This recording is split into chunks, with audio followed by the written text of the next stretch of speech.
वंदे मातरम। इसके पहले हमने थियरीज बताई है, जनरल इक्विलिब्रियम, 4 मार्केट को एक साथ संतुलन के द्वारा, ठीक है।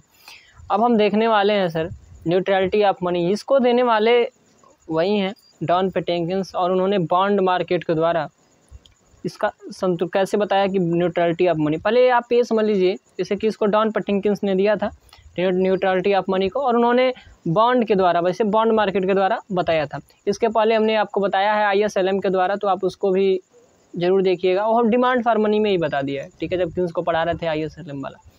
अब न्यूट्रलिटी ऑफ मनी का मतलब क्या होता है? न्यूट्रलिटी ऑफ मनी का ये मतलब ये होता है कि अगर मान लीजिए कि अगर आप बोलें कि मनी की सप्लाई बढ़ती है, मनी की सप्लाई तो बढ़ती है लेकिन रेट ऑफ इंटरेस्ट चेंज नहीं होता है।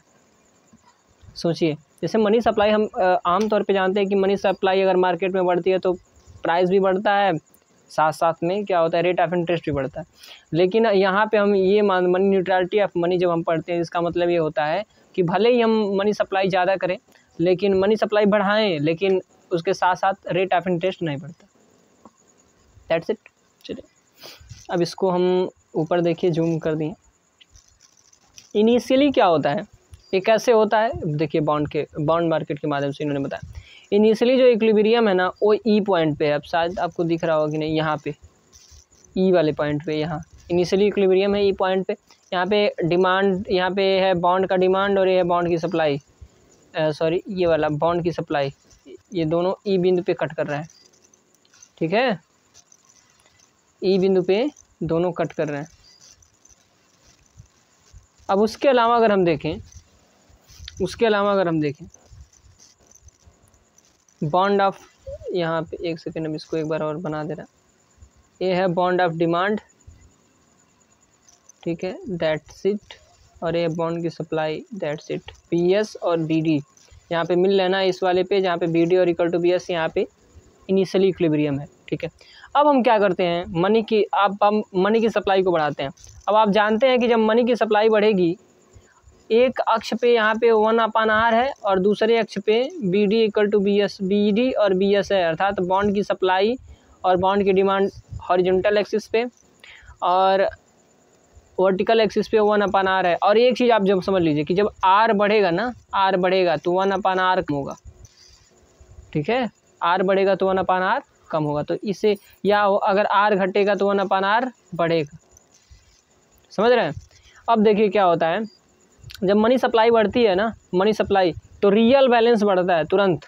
यहाँ पे देखिए मनी सप्लाई जब बढ़ रही है, सबसे पहले केस नंबर 1, सबसे पहला मनी सप्लाई बढ़ रही है तो इनिशियली क्या हो रहा है, रियल बैलेंस बढ़ रहा है, अर्थात मुद्रा की मात्रा दोनों के पास ज़्यादा हो रही है, दोनों के पास, हाउस होल्ड सेक्टर और फर्म सेक्टर, M/P मतलब रियल बैलेंस, तो रियल बैलेंस दोनों के पास बढ़ रहा है, अर्थात मनी सप्लाई बढ़ रहा है इनिशियली, तुरंत की बात है।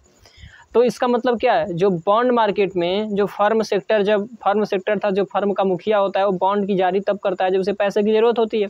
तो पैसे तो चूँकि उसके पास मनी सप्लाई बढ़ने से उसके पास स्वतः ही आ गए, तो बॉन्ड की सप्लाई वो कम कर रहा है, ठीक है, बॉन्ड की सप्लाई कम कर रहा है। और यहीं पे जो बॉन्ड की डिमांड भी कम होगा। बॉन्ड की डिमांड इसलिए करेगा कि बॉन्ड की डिमांड सभी लोग इसलिए करते हैं कि ब्याज दर मिले, अर्थात पैसा मिले, समझ रहे हैं, ब्याज मिले अर्थात पैसा मिले।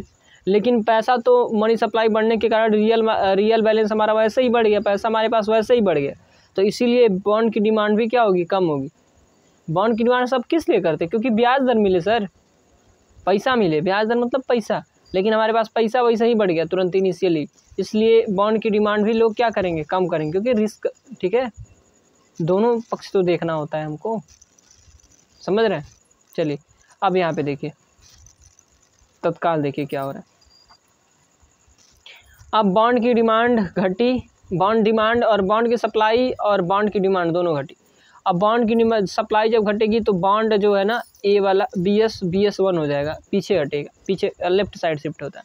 और यही बॉन्ड की जो डिमांड की मांग है वो भी कम होगी, तो ए भी लेफ्ट साइड की तरफ ऊपर शिफ्ट होगा, समझ रहे हैं सारी चीज़ें, ये भी ऊपर की तरफ शिफ्ट होता है। तो ध्यान से देखिएगा, ये भी जब ऊपर शिफ्ट होगा ना, तो ये हो जाएगा BD1 और ये हो जाएगा BS1, ठीक है, BD1 यहाँ से BD से सीधे BD1 हो जाएगा, BD से सीधे BD1 हो जाएगा और यहाँ से BS1 हो जाएगा। ठीक है, अब होता क्या है कि बाद में दूसरा स्टेज क्या होगा, बाद में जब मनी सप्लाई बढ़ेगी तो कुछ देर के बाद प्राइस भी बढ़ेगा।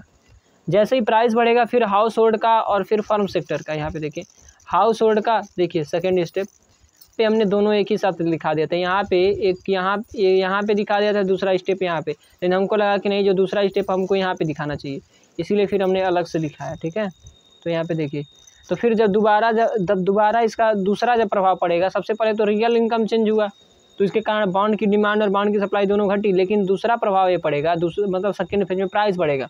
जब प्राइस बढ़ेगा तो फिर जो real balance of firm sector, real balance of house hold sector होगा, कम होगा। फिर जब कम होगा तो तुरंत अपने आप जो बॉन्ड की डिमांड और बॉन्ड की सप्लाई है बढ़ जाएगी। जब बॉन्ड की डिमांड और बॉन्ड की सप्लाई बढ़ेगी सर, बॉन्ड की डिमांड और बॉन्ड की सप्लाई बढ़ेगी तो क्या होगा, फिर एक कर्व नीचे आएंगे।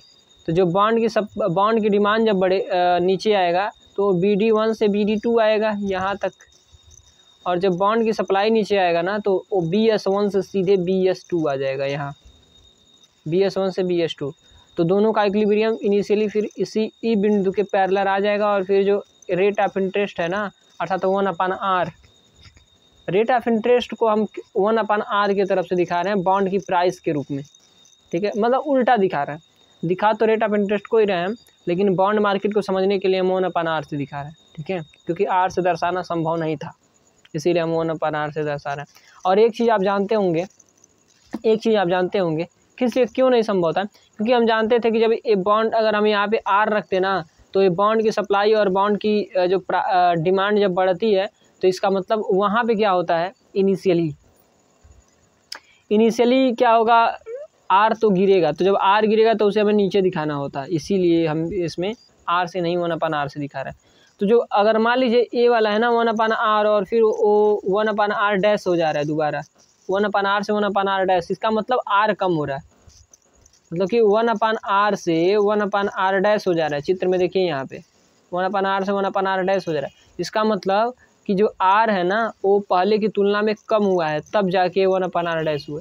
क्योंकि हम जानते हैं कि जब 1/R अगर मान लीजिए बढ़ रहा है, इसका मतलब R कम हो। ठीक है, तो ये है real balance effect, don't get panic about it. बढ़िया है, बढ़िया, न्यूट्रलिटी ऑफ मनी। अब आप इसका स्क्रीनशॉट ले लीजिए, केवल थोड़ा सा है। ठीक है, अभी ये भी थोड़ा सा बचा है, इसको भी ले लीजिए। अब इसको लेके स्क्रीनशॉट और फिर पढ़ लीजिए। ठीक है, आपको समझ में आ जाएगा। बस यही है न्यूट्रलिटी ऑफ मनी। हमें उम्मीद है कि आप लोगों को ये वाली जो टॉपिक है बहुत बढ़िया तरीके से समझ में आएगी। कोई दिक्कत होगी तो आप फिर कमेंट बॉक्स में लिख सकते हैं, फिर उसको समझाएंगे। ठीक है, आज के लिए बस इतना ही। देन हम नेक्स्ट क्लास में हम पढ़ने वाले हैं इन्फ्लेशन। ठीक है, इन्फ्लेशन आप देख रहे हैं नीचे लिखा हुआ है, इन्फ्लेशन पढ़ने वाले हैं। तो आज के लिए बस इतना ही। वंदे मातरम।